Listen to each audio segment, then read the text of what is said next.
There is not a single franchise that has as many iconic villains as Star Wars. But let's not kid ourselves, a few of them just aren't great characters right out the gate. But with characters like Cad Bane and Count Dooku being expanded by the Tales series, and Darth Maul after being fleshed out in 2 different TV shows getting his own animated spin-off, I wanted to go over a couple of villains that I think deserves their own TV show to flesh them out.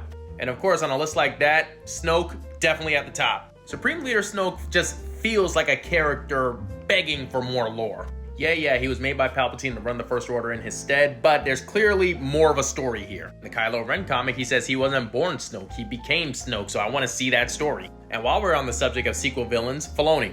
Come on now.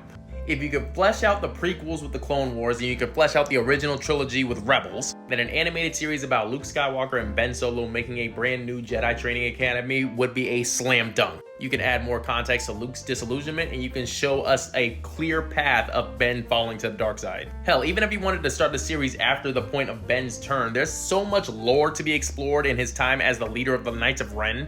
There is a large gap in his story that can be used to build him up as a villain. And speaking of villains who have a lot of potential left on the table, Qimir, aka the Stranger from the Acolyte, absolutely deserves a follow-up. He is the most interesting and menacing villain Star Wars has been able to create in a very long time. Even if they didn't necessarily want to continue the story of the Acolyte, he definitely had a story before the events of the Acolyte, and the story that was being told with him definitely had a lot of potential. But as always, that's just my opinion, and as always, I want to hear from you guys.